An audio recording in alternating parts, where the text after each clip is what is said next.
Well, Phil Tarrant from Smart Property Investment joining us remotely. Phil, whereabouts are you? Because I think a lot of our listeners at the moment might be a bit shocked that you're not in the studio.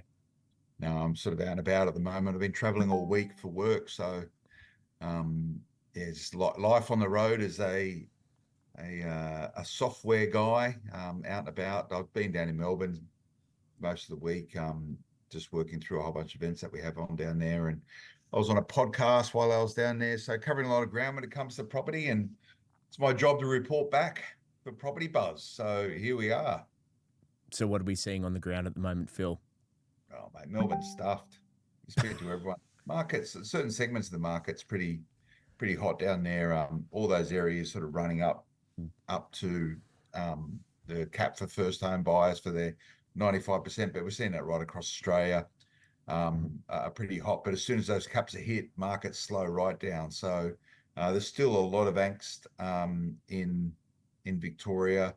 There's still a lot of people, with particularly investors, who have significant concern around the investability of those markets, despite the fact that price points are way out of kilter where they should be. But there's a reason for that, and that's government policy and the fact that it's very, very difficult to be an investor in Victoria at the moment. Whether or not that'll change in time, if you do get a change in government down there, but there's a lot of malaise and a lot of fatigue in that market when it comes to investors. And it's an idea I've been musing around, but there's going to be a point where it just becomes too hard, despite all the potential upside benefits of capital growth in time. But it's just going to become too hard for investors, and it really concerns me with everything else that's going on.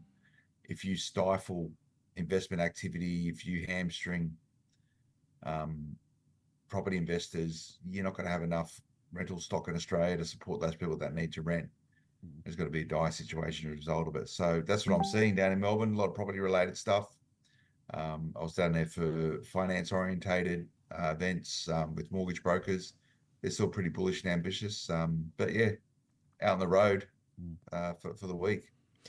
Look, I mean, I don't know if that's your beef of the week, Phil, and I'm sure you've got maybe another beef of the week up your sleeve, because I know you're a man with opinions, especially in the world of property and property investing. I'm not as bleak in the world of Victoria as you are. I still see there being some pretty fantastic bargains for the work at the end of the day, and noted that you do have the 14 new compliance points. And I know at Managed, in some of your property management software side, that hat that you wear, you've worked quite intimately with helping property managers being able to navigate those 14 compliance points. And of course, it can be a bit of a headache. At the end of the day, Phil, I see it as economic arbitrage. And it's the same so for arbitrage, and I'm going to go right back to the basics of, when I studied finance, as to how we were taught arbitrage. And the closest example is, so say there is the ability that you could buy a traded share in USD versus a traded share in AUD. And one, man, this is particularly years and years and years ago, before you could do, millions of trades a second or a minute. There were times where you could potentially buy a share in USD and actually make a few cents on the dollar just by buying the exact same asset in a different currency. That's the idea of arbitrage, where you can make very minute gains, but on a larger scale. I see this as being the exact same thing, the arbitrage play when it comes to Australian property, which is we've seen yields compressed in some of those bigger markets, Perth and Brisbane in particular, especially in Brisbane, some of those outer metro areas where you've had kind of 15, 20% year-on-year growth for, it seems like 5-6 years now. Those yields are being compressed. And to your point earlier about increasing interest rates, the holding costs are also getting high. So if you're an hour outside of Brisbane versus perhaps being able to buy 15, 20 minutes outside of Melbourne CBD, 4 times the population or 3 times the population, same price point, same yield, yes, you'll be stumping up $1,500, $2,000 a year in property tax, and it's not necessarily nice. Same price point, I see the economic fundamentals of Melbourne being quite strong, and I've always been on the record for supporting it. I know you have a different opinion, but this is where we're going to make those small iterative gains. Yeah, I've just bought in the Melbourne market because, over time, the solution will remedy and fix itself, but I don't think it's an immediate thing. Mm. Yes, you're seeing some uplift in certain markets, but a lot of that is fueled by buyers agents rather than market demand. But long term, it will be, you know, certainly an investable location in Melbourne. It's just when you choose, or Victoria, just when you choose to get into those markets. But right here and right now, and I've spoken about this beforehand. The true fundamentals really aren't there to give that market the uplift it needs to bring it into line with where it should be. It should be one of Australia's most expensive capitals, and at the moment it's not. And a lot of that is a result of government policy. My beef for the week, Liam, I've been thinking about this quite a lot. My beef is really, and this is a friendly beef, but it's a beef, right? And it's more of an acknowledgement than a beef. You're saying friendly beef. I've seen you get pretty. I've seen you double down on a few of these beefs of the week. No, I think a this is lot of a our friendly listeners beef. It's might be more of an organization skeptical. brief. Yeah. Yeah, this is so. Stay with me as I sort of develop this on the fly. My beef is with the Office of Fair Tradings, whatever they're called in each of the different state jurisdictions. And here is my beef. There's this constant application of new rules to govern the provision of rental accommodation as a business right across Australia. And some states are more draconian than others. Some states are a lot more involved than others. And you can only need to look at what's happened in Victoria and as a result of significant changes. Now, there's two sides to the beef. One side of the beef is a lot of and it's not really acknowledged or recognised very well or appropriately. The state governments are putting these rules in place often to police the fringes of activities when it comes to the provision of rental accommodation. So certain segments of investors, and I'd say it's the fringes who don't do the right thing. It's the habits and behaviors of them, which is exacerbating situations, and therefore it's being governed, or the government are getting involved and putting rules around it all. I don't know how many of those operators who are providing rental accommodation investors are self-managed versus those that use a property manager. I'd like to think that properties which are managed by a property manager probably a lot more compliant in relation to the rules that govern property investment, and also are probably a lot more considered when it comes to tenants. That's a pretty generalized comment, but the state governments are creating legislation and rules to really stop what's happening at the fringes, potentially for the detriment of all property investors, and as a result of that, potentially as a detriment to tenants. We really need to change the narrative in the script in relation to this ecosystem. It's not tenants versus landlords, Mm. or it's not landlords versus tenants.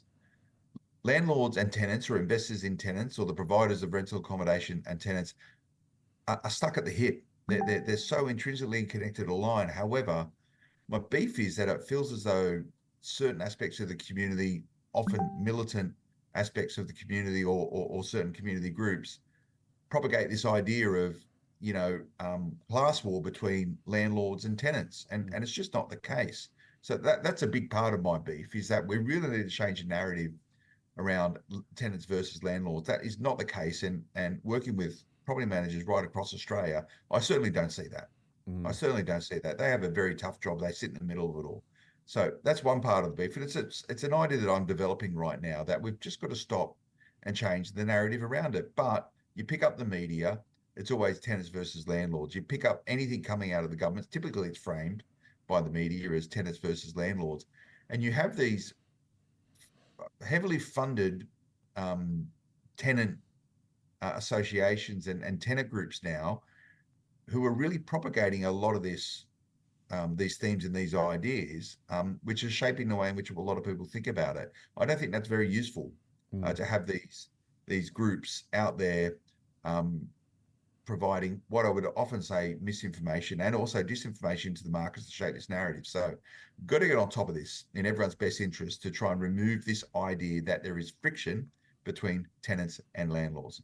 Beef number one. So, Phil, can I add, when you say disinformation, and I think you touched on it last week as well, misinformation Yeah. being the kind of accidental proliferation of incorrect information, and dis doing it intentionally. And I want to go on the dis front because I've noted, and not to make it too political, but in terms of some of the tenants advocacy work, and obviously I believe in having good, safe rental accommodation should people need it.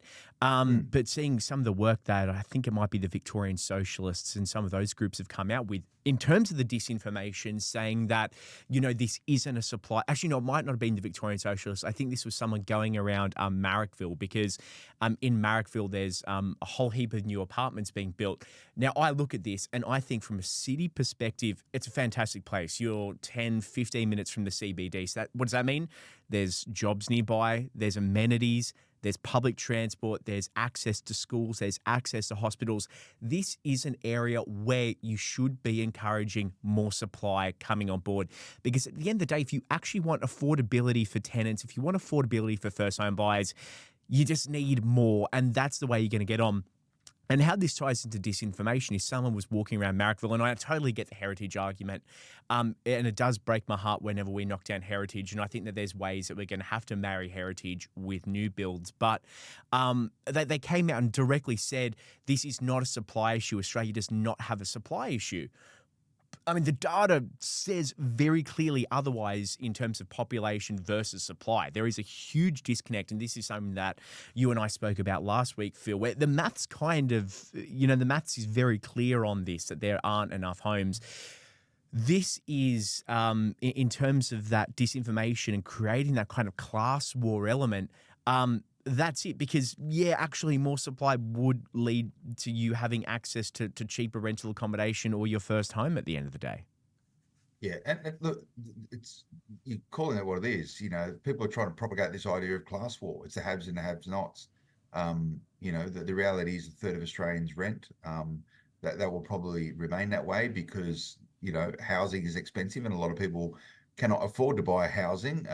They don't have the right, economic or employment construct to support that. So, we need to be providing housing accommodation. It's essentially the government's outsourced that to private investors to provide it. So we've got to work hard collectively to try and remove this conversation which is framed by friction between tenants and landlords, and that's a holistic motherhood issue for the whole thing.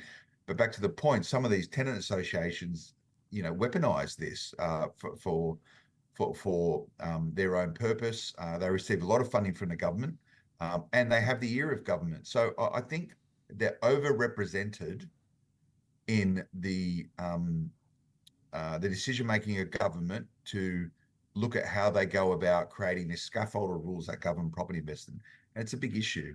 So it really needs to be looked at and needs to be considered. But the sort of core beef around that, it's connected with it. And this is sort of an idea that I'm sort of developing right now. Much like during COVID, accountants were the doctors and nurses of Australian business. They were involved. Essentially, they sat at the centre of the government coming up with relief and measures to support businesses through COVID. They pushed it down to accountants to implement that. And accountants essentially are an extension of the ATO because they do all the heavy lifting and they do the work and they actually implement the tax regime with their customers. And the ATO will do audits and stuff on people, but they're not auditing every Australian. There's an expectation that accountants sit there in the middle to do the heavy lifting for the ATO when it comes to this type of thing. Property managers do the same thing when it comes to investment properties. So right across Australia, there's different laws and there's different regulations being introduced all of the time. It's typically the property managers that sit there that need to synthesize that, understand it, and implement it across their ecosystem of tenants and landlords. And they're not really appreciated as much as I think they should do for doing that work. A lot of Australians choose to use a property manager, and it's the property manager that sits there at that intersection of government changes and implementation. And they don't get acknowledgeable enough for it. They don't get thanked enough for it. And often they just sit there and just get harassed and harangued by both sides of the ledger, and that is tenants and landlords, as the implementers of government regulations and changes to government regulation. It's very, very tough. So I think we need to do more in that regards to actually acknowledge the role of property managers. Property managers just don't sit there and manage a property and collect rent. They actually sit there as the center of an ecosystem which is applying government regulation and changes to the provision of property as rental accommodation, and the investment that's been made by people in Australia to invest in property to provide rental accommodation and the tenants that live there. So it's a lot more to that. And I'm going to develop that a lot more. I've never really sort of seen it framed in that way beforehand. This real acknowledgement. And I don't think people in government actually really acknowledge and recognise on the ground what it's like to actually operate inside of one of these property management businesses to implement all of these changes that they make to regulation. I don't think they really understand. They might have great ideas. Often some of the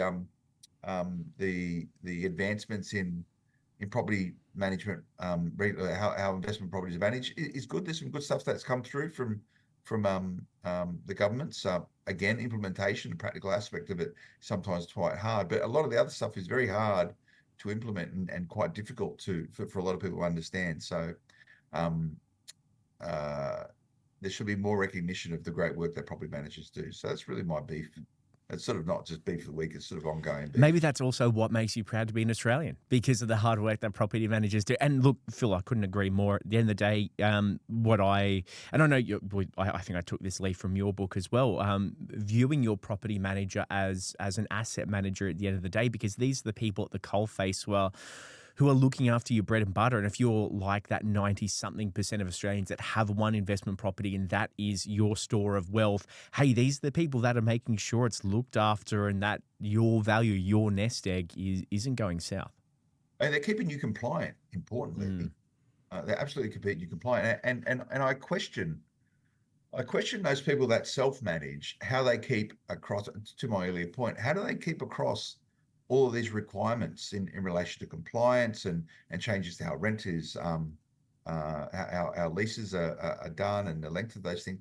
I struggle to understand how they actually keep across it all, because there is so many different rules and regulations that govern property investment across Australia, not just in your home state, but if you're investing all over the place. I don't know how people who self-manage keep across it all. And I question the integrity of the compliance that they have around it. I put a big question mark on it. And then, that goes back to my earlier point. Are these the elements where there are problems with tenants because, self-managing investors aren't self-managing appropriately enough? And these are the outliers which is getting the ire of the different fair tradings right across Australia that govern this part of their state economy. So, don't know. It's a lot there, and an idea worth developing. But acknowledgement of the expansive roles that property managers play as the centre of implementing governing policy when it comes to these type of things. So no, I couldn't agree more. And at the end of the day, a lot of property managers they work for small businesses, and they're largely all small businesses. Yeah, they're largely all small businesses, and they do have to stay ahead of new compliance regimes. And I try not to get too political, Phil, but I'm not convinced how many people in state and federal governments have actually ever worked for a small business, let alone owned one, and I would say remarkably small. Don't start me. Oh, I know. And one of the best examples that I can think of for this, and it's so small, but it's so destructive, and I'm only going to take about 30 seconds to a minute to go on a segue or a soapbox about this, but it's banning the 1.5% credit card surcharges for small business. Now, I was talking to a few small business owners that said after COVID, well, pre-COVID, it was about 70% cash, 30% card in some of these small businesses, and obviously you do a complete 180 after COVID, where it's like now 80% card, 20% 20% cash. And there are small businesses out there, and I spoke to a former small business owner who, by the end of having their small business, they were paying $700 a week in card payments. And everyone was happy to pay the 1.5% surcharge, by the way. Everyone that came through kind of acknowledges that there's a cost to doing business. And and it's a very small thing. If you pay $5 for a coffee and you got a 1.5% surcharge, you're paying what? 6 or 7 cents more. It's quite a reasonable ask. When you sum these things for small business, it is extremely painful, especially if you take the coffee example, where reasonably at the end of the day, after your rent, after your electricity bill, after the cost of beans, after the cost of wages, after the cost of buying the goods of a very expensive coffee machine, we're talking about cafe owners that probably make 20, 30 cents profit, if that. Well, not even profit, revenue from a pre-tax profit from a cup of coffee, and they're giving up 3 or 4% more of that because now they have to wear a 1.5% surcharge. It's a small thing, right? And conscious that I butchered that maths by the end, but it's a very small thing, but it really, really hurts, especially at a time where margins are very tight. And I question whether governments actually truly understand what it's like to be in the shoes of a small business owner, because I'm not convinced they do. Well, someone needs to pay for the technology that underpins the transaction. Like that is not free. So, the privilege or the utility of having these payment systems to provide the transition of goods and services. You can pay with cash, that's fine, or you need to use a payment system. Payment systems cost money. So most Australians have absorbed the notion of paying a small fee when it comes to using payment services. Again, there would be fringes of people who would complain about that, and no doubt that they've got some claim to it. But if you want to pay with cash, like to get cash out of an ATM, it costs you $2-3. Take $100 out, you're getting slugged $2 to $3 in a fee just from the ATM machine. So there's fees all over the place in relation to this, because there is a cost connected with the provision of that cash. There is cost connected with the provision of those payment services. So unfortunately, what will happen is, and this is what all the small business associations said, and even the government, is that it will just be absorbed into the price. Why do you think things go up in value? It's just, rather than a coffee being, you did butcher your maths on. It was very and I bad. don't know I've the been thinking economics about of, it. Yeah, I did I don't butcher know, I the don't know accounting. I don't know the economics of running a coffee shop. But they're just going to put the price up just to absorb the cost of the increase of these things. And that's what fuels inflation, and coffees will become more and more expensive as a result of it. Even though functionally, how much was of an issue was there? Again, you just got to question the idea of going, they want to take cash out of the economy, but they trying to negatively influence the provision of payments electronically. It's, again, you've got to question, so there'll be some boffins in a back office of a government somewhere coming up with these great ideas. Do they often actually work when you put them into practice? Often they don't. No. So we'll see how No, definitely not. And everything know, has a negative externality. People are always going to be yeah, left holding the it's bill. it's that this, it's not really connected with this theme, but it's really about the economics of property investment. And I'd like us to conceptually think about this a little bit. You're probably familiar with, I was musing around this when I was on the plane down into Melbourne. You'd be familiar with this idea of the doomsday clock, I wouldn't do you? know the doomsday clock. Yes. Which at the moment I think is 85 seconds to midnight. So essentially, this doomsday clock. Most people will be familiar with it. They would have heard this idea of 90 seconds of midnight, 85 seconds of midnight, whatever it is. This is the idea of as issues manifest, we get closer and closer to an event, and the doomsday clock is connected with sort of originally the proliferation of nuclear missiles, and as events take place, we get closer and closer to someone pressing a big red button. So I think we're the closest that we've ever been, as long as the doomsday clock's been around, to midnight, 85 seconds to midnight. And it's more than just this sort of nuclear influence now is now related to climate change. It's also related to the advancement of technology, AI.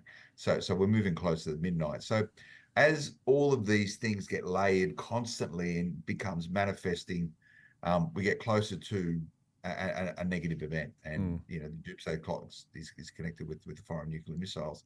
So using a similar logic to that, I think a new clock needs to be created around property investment. And that is all of these things which are layering and layering on top of property investments, investors, where it just becomes uneconomical to be involved anymore. And we're seeing it play out. You can be held on to this idea, this notion of some sort of capital gain in time, and trying to run your property investment portfolio or run your property investment properties as neutrally geared as possible, even positively geared. But most investors are looking towards the future, and that being some capital event where they can realize a large sum of money. As we continue to layer in all these aspects which make it further and further away or less and less effective, it's going to come to a point where it's just not relevant anymore. And I think you're going to have a different sort of property investor clock in different parts of Australia based on the rules governing them and the attitude and aptitude of the state governments towards it. But I reckon we're the closest we've ever been to this manifesting into something where investors wholesale will start pulling out of the market. We saw it happen in the under Keating and Howard when they introduced changes to negative gearing for 2 years. They pulled it out. They had floods of people exiting the market. Property investment as an investing strategy really declined. Rents went up rapidly, and the absolute opposite effect happened with what they were chasing for. So I would say that was probably a time when we're closer on the property doomsday clock to where we've been over the last period of times. But we saw through some of the most recent elections, the Labor government trying to bring changes in negative gearing and capital gains tax into the market at those points of times, which was Australians voted with their feet and they didn't get through. And now with an incumbent Labor government, we're looking down the barrel of these changes. And the mail that I'm getting, and I've been chatting about this for some time now, is changes to capital gains tax concessions are more than likely, assume they're going to be taking place. Changes to negative gearing. Yes, there'll be some things around it, but where I think we're going to land with this, Liam, we're going to end up with a bit of a two-speed market and two-speed economy when it comes to the tax regime. Certain people have Labor think tanks, for example, have put forward some ideas where you would have different tax rates for existing property versus new property. So obviously with an eye towards building new housing stock. I've even heard that the capital gains tax discount may be more favorable if you're buying new stock. So I think we're sort of beyond the point now. I think grandfathering will take place up until this point where there's implementation of the budget or the end of the financial year. So I think those investors are already in the market. The tax regime that existed at the point in time when they purchased those investment properties will remain. What we're doing is looking forward.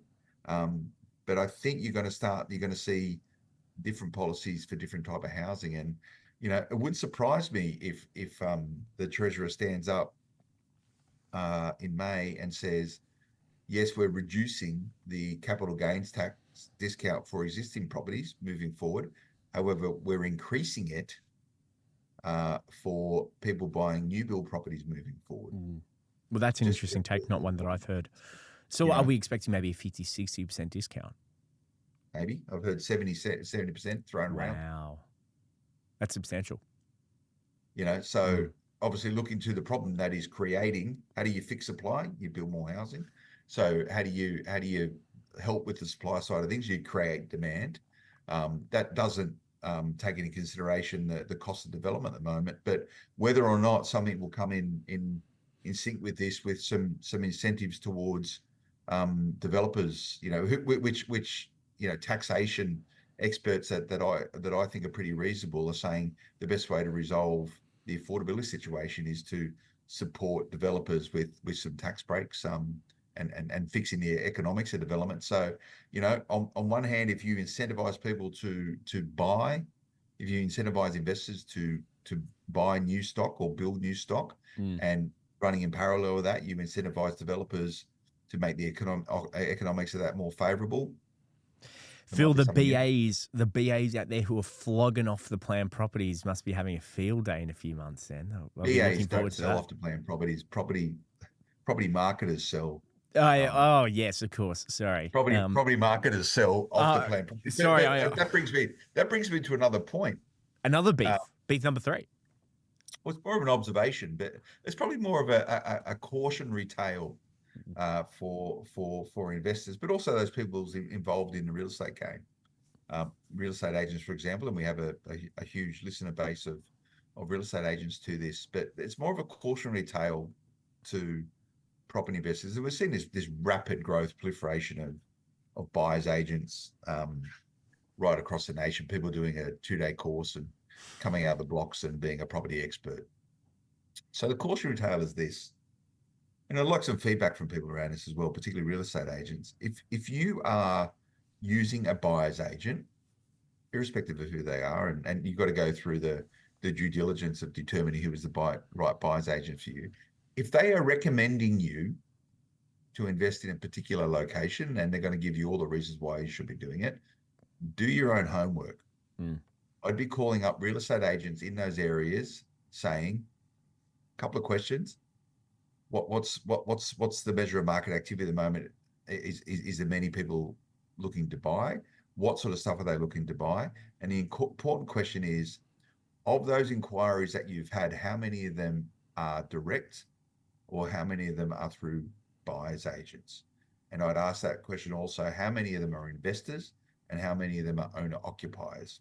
These are the questions you need to ask. Even though a buyer's agent may be recommending a particular area, you'll be very, very surprised on the answers that you get with that. And real estate agents may say 90% of them are investors and 90% of those are through buyer's agents. And if you hear that sort of stuff, I'd question the efficacy of investing in those areas, because number one, it's not being driven by owner occupiers. Number two, it's not being driven by first home owners. It's being driven by investors, and investors who are represented by buyer's agents. So is all that growth in that market really market fundamentals? And it's also the investors that are going to be left with higher interest rates on the other side, potential changes to negative gearing, rental compliance. Stuff, right? It's further to fall. It's further to fall. Now, before you, because I think you've touched on between the building and the kind of inflating a postcode through, no natural activity from people that actually live there, and just investors probably crossing borders more often than not. I mean, state borders more often than not. My hot take of the week, Phil, because this ties into everything that you've been saying. Now, I was actually, when I wrote this, I scripted a little bit more than I usually do. It was before I realised that perhaps the discount would be greater for new builds than if not. But by the way, I'm just musing. Did we hear this from is this scuttlebutt? Did we hear it from a source? I just receive a lot of information. Yes. Okay. Say no more. But look, I'm not saying it's accurate, and I don't want to be a useful idiot. We've spoken about this beforehand. I don't want to be the peddler of information that isn't correct. What I would be saying to most people is that as we enter the run up to the federal budget, don't do anything knee jerk. Don't do anything knee jerk. I would say, like, making decisions without the correct application of information is folly. So you're probably better off doing nothing than trying to telegraph what the government is going to do. And we don't know. We're still sort of, 3-4 weeks away from the budget. We don't know what's going to happen environmentally during that period of time. The world's moving very rapidly, and what can happen in 3 to 4 weeks. And this is the thing, don't just go, I've got to quickly sell some stuff or whatever. Like, just take it easy. And despite all the mayhem, Phil, what I do is I've got this is just, I don't know what level of what's a nice way of saying it, maybe psychological quirk that I have. So on realestate.com.au, I've got a lot of benchmarks. So I set different parameters, and every day I go on, So basically, I set all these filters, and I see how many houses are listed in these filters to track the health of a market, and I do it. I layer them. It's a really complex process, just for on market properties, of course. I check every single day, and I'm not seeing a fire sale at the moment. So there's that. But, you and I have mused in the past as well, which is depending on the economic outlook. And obviously the Treasury will be fed so much more information than we get just from news headlines. It's not outside the realm of possibility that a Matt Coman or someone might not tap him on the shoulder and say, ooh, the data behind the scenes, what we're seeing is actually way worse than what you think. Maybe don't have these just to don't rock the market too much, because it will really affect Australia's loan books, which means it impacts insurers, it impacts banks, it impacts superannuation, it impacts everything that we do as a country. Maybe behind the scenes there would be those conversations, hey, right, not right now. Or maybe behind the scenes, people are seeing, what I'm seeing anecdotally, which is there's less concern in the market. But my hot take of the week, Phil, is despite everything, despite all the fears, all of the interest rate concerns, gossip about negative gearing, capital gains tax, discount changes, I'm still going to be buying this year, Phil. And to be very frank, yeah, I reckon there will be some markets that will be rocked. There will be markets, Phil, like you highlighted before, where every new buyer is an investor, and now maybe they're left holding a very big bill at the end of the day. Maybe with I would say probably more than 3 interest rate rises, they'd be left holding a very big bill. Maybe government compliance comes through. Phil, with my last purchase in Victoria, I actually had to pay about $10,000 in upgrades to make sure it was compliant. Yeah, I'm going through it right now. Yeah. These are maybe hidden costs that a lot of people don't know. And if you sum all of these up, maybe there will be some areas with an investor exodus. And I was watching a video from my good friend Michael Ajaya from Pinnacle Buyers Agent. Shout out to Michael, who was on a podcast with us a few weeks ago. He predicted there were some pretty over-leveraged areas that will probably have a downturn over the next 12 months, because what was happening is that investors were hurting. They heard from Uncle Danny at the barbecue that you should be buying in this postcode because he's made a bunch of money, so you're going to buy in there as well, and you're going to make a bunch of money, but you're the last one in, and that means you're the last one holding the buck. 3 interest rate rises probably on the horizon, I would say, depending on how stagflationary we get. That is an out-of-pocket $3,200 a year for an average loan size of $600,000. Now, we've already had 3 rate rises, so that's a sum total of $6,400 a year. You will be worse off. And this is looking at pre-Iran war data. And pre-Iran war data, from what I highlighted, would be 3 interest rate rises, because inflation was already running at about 4% then. Now it's going to be way higher. Hey, maybe there's going to be more interest rate rises on the way. Combine that $6,500 a year, you're worse out with negative gearing changes. You're not going to be getting as much money back as you thought, perhaps. With compliance changes, there's going to be a lot of investors who will be left forking out a lot more money for the exact same asset. At the same time, your basket of goods at home is also increasing, and as is your risk, as bad as it is to say, of a redundancy at work for yourself or your partner. Now, that's the bad part. Yeah. But a lot of people might say that this is the time to stop investing, and I don't necessarily think that's the case. Now, I do believe that the government should be doing more to address housing affordability, because, look, the data is clear. People are spending more than they ever have had on rental, on rent or buying their first home. But capital gains tax discount changes and negative gearing moves, to me, are quite baffling if you're going to be using those as a lever to try and improve housing affordability, because we're at a fork in the road. Now, if you really want to drive housing affordability and you're using these as punitive measures to try and wring investors over the hot coals and start a fire sale, then get ready. If you start a fire sale, the cost of bankruptcies will probably hit Australian insurers harder than the GFC. But I don't think that will happen, because of what we always talk about, Phil, which is the old adage of supply and demand. And we hear all the time, you and I were talking about it earlier in the podcast, that it is investors that build supply. Now, I've never actually built or bought an off-the-plan property, so I thought, well, how many people actually do it? 50%, according to the latest statistics, Phil, 50% of new builds are funded by investors. So, what would the impact of reducing the CGT discount be, or reducing negative gearing be? Sorry, just to hold you up, just to clarify that. So investors are buying 50% of the stock of new build property. So they're buying it off the plan. So 50% of it, 50% of those pre-sales essentially are investors before the place is built. Is that correct? 50% of the stock is purchased by investors. Now, people might say that that's investors hoovering up, but at the end of the day, when you look at a new apartment building or when you look at new off-the-plan properties, these are multi, tens of millions, hundreds of millions of dollars, really sometimes $100 million plus projects. You need the financial backing of investors to actually make them financially viable. It's not going to be financially viable with only owner-occupiers. So what's going to happen if you shoot negative gearing changes and CGT changes?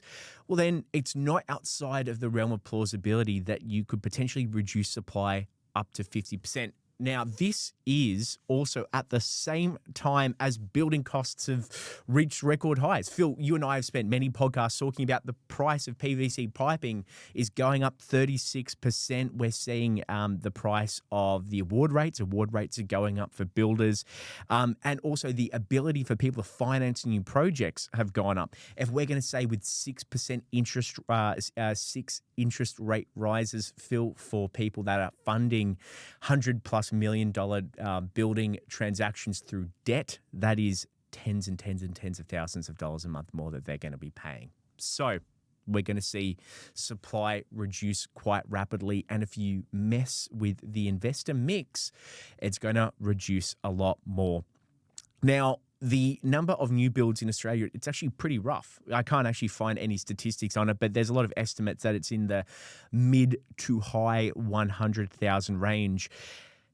So even in a conducive environment where investors are able to prop up supply by 50%, in a time before 3 or so more interest rate rises, in a time before the price of PVC pipes went up 36%, it's a long gap between mid to high 100,000s and 600,000 people a year, which is how much roughly Australia's population is growing. So, Phil, my hot take: despite everything that's going on, the economic fundamentals are remaining the same with or without changes to the capital gains tax discount or changes to negative gearing. Because, Phil, there's going to be a hell of a lot more buyers and renters in 5 years than there are now.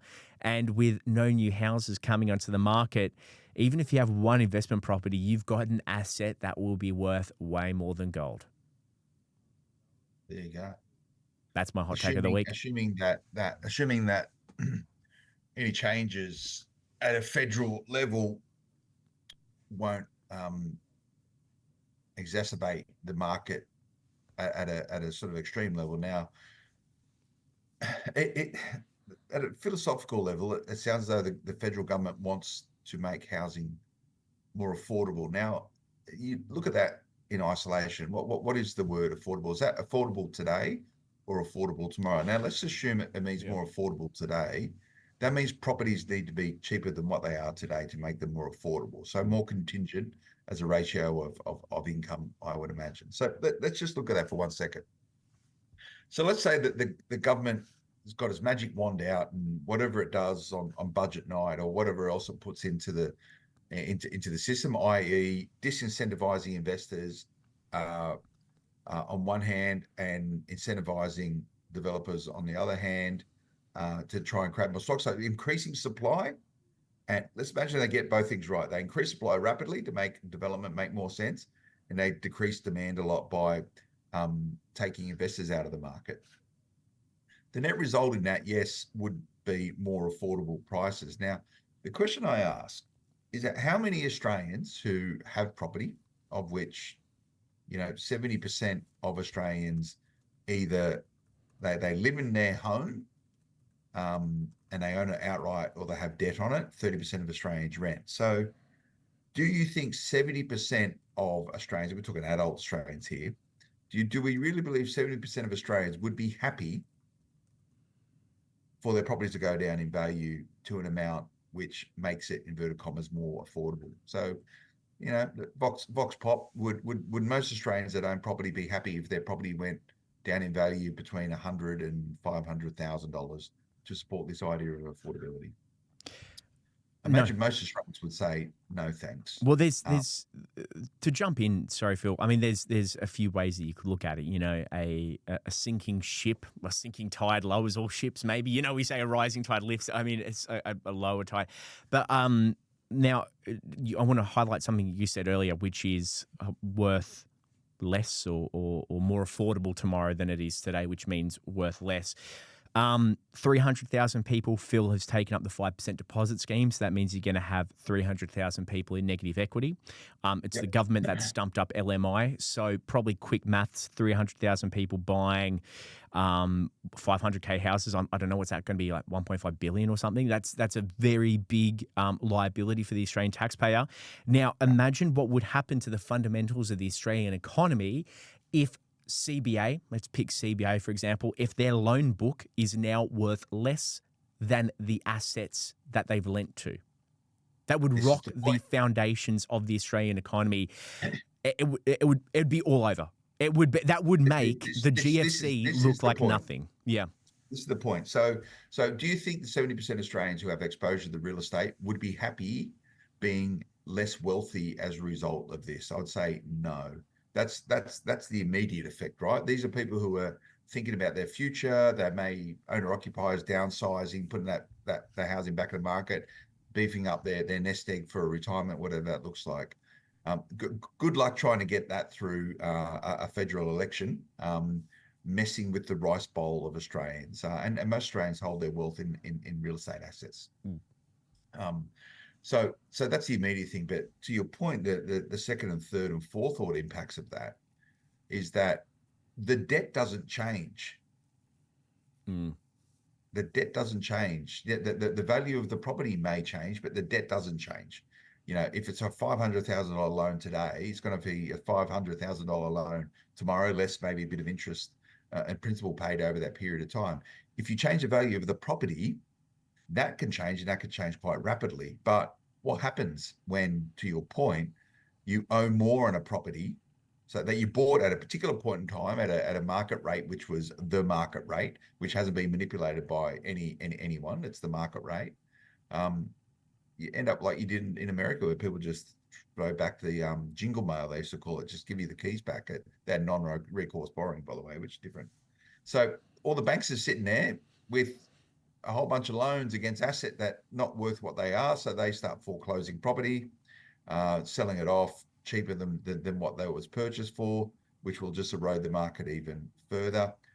And another consequence of that is that if you start devaluing the value of our banks, where a lot of Australians, let's be clear, have their superannuation connected to it, you're also going to be messing with the superannuation system and the integrity of people's wealth in their super. So these are big issues. These are big questions for the government to consider. And I don't say that lightly. It is a really tough situation and scenario. So, that's being a merchant of doom and gloom.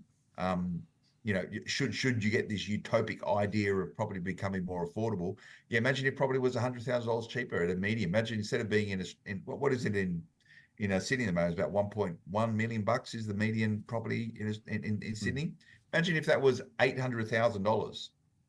That means $300,000 per person that owns property already at that median is going to lose out of their wealth, and I'd imagine their loans are higher than that. So every bank in this country will collapse. The country would actually just cease to exist at that level, because you've just evaporated billions and billions and billions of dollars from the all these people with debt.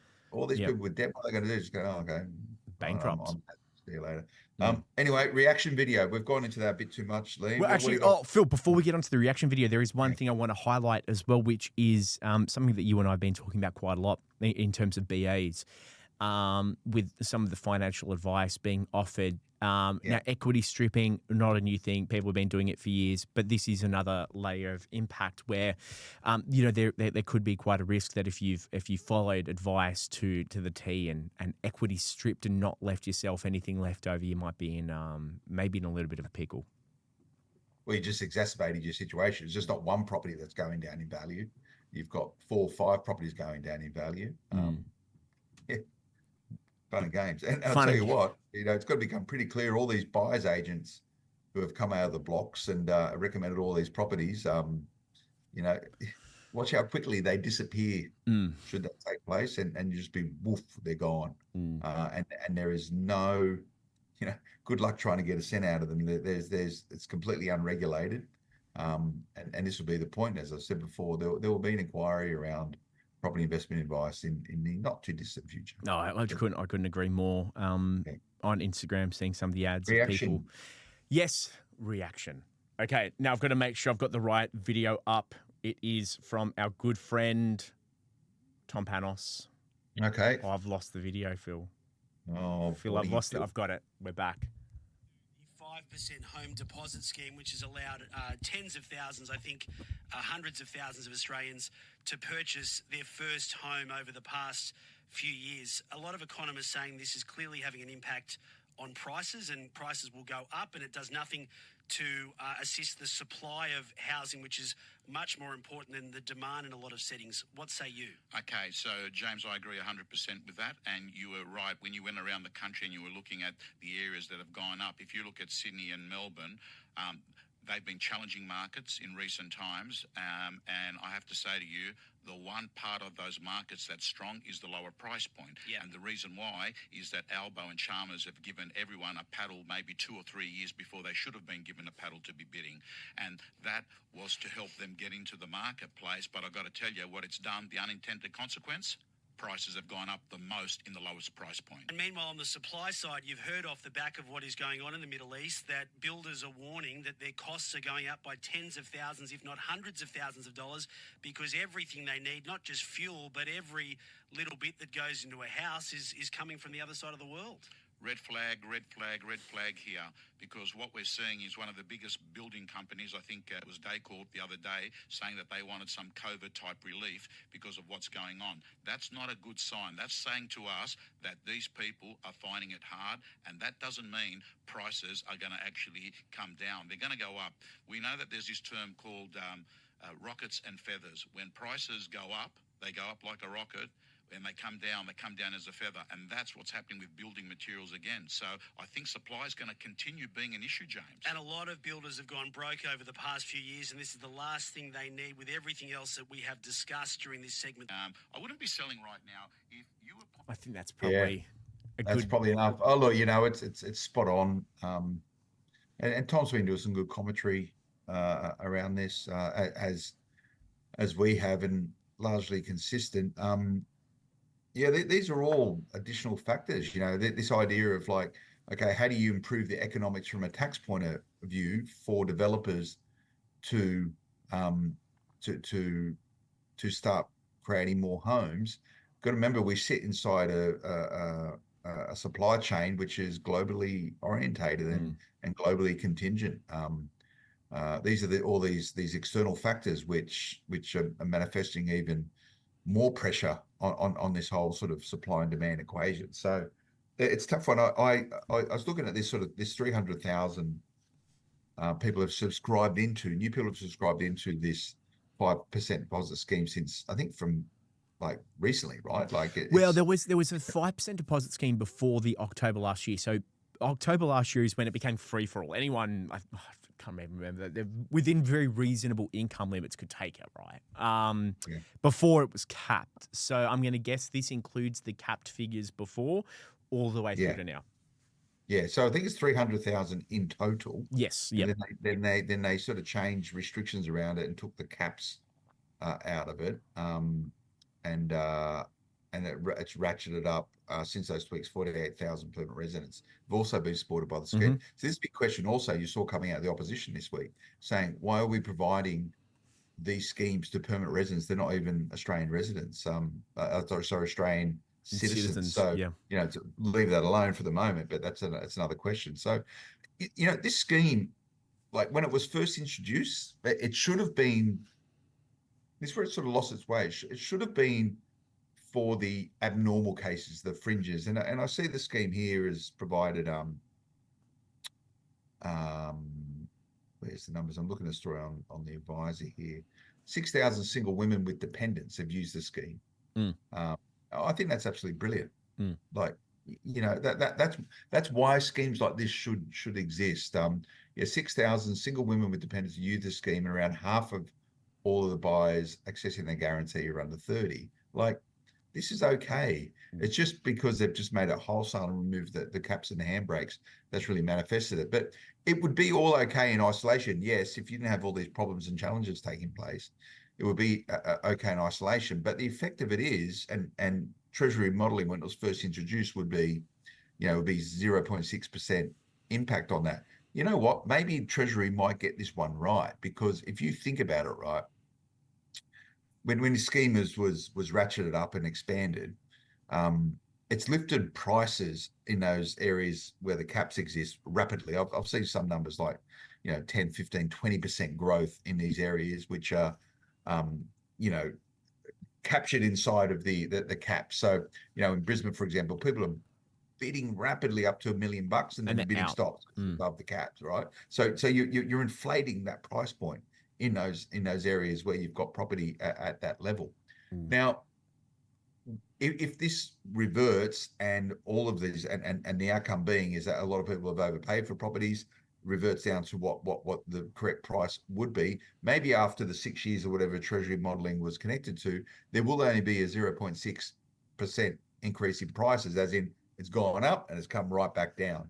Maybe that will take place because of some of the reasons that we've spoken about up until this point. So yes, if you got into the scheme early, you can ride that wave, and you'll end up, in 6 years' time with the property worth about the same amount of money that you paid for it when the scheme was implemented.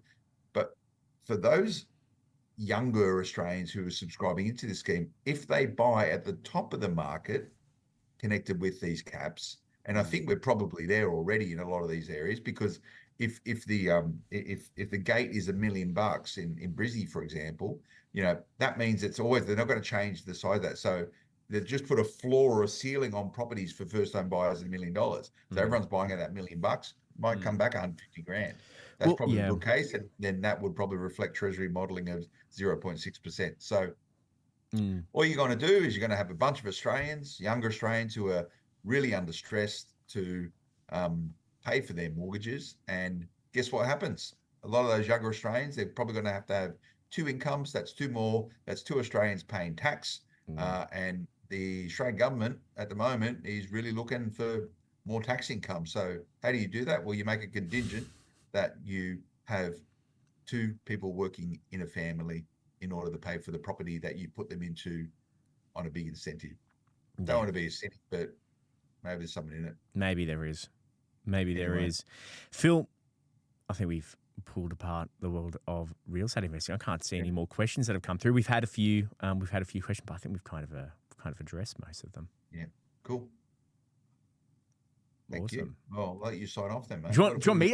See, I was waiting for you. Just for our listeners at home, I didn't know whether I was allowed to be in the driver's seat. You can see me. Sign off, mate. You can see me in the studio, but I didn't know whether I had approval to do it, because this is because Phil's Green usually light. okay. Well, good. Now I need to work out what I'm saying.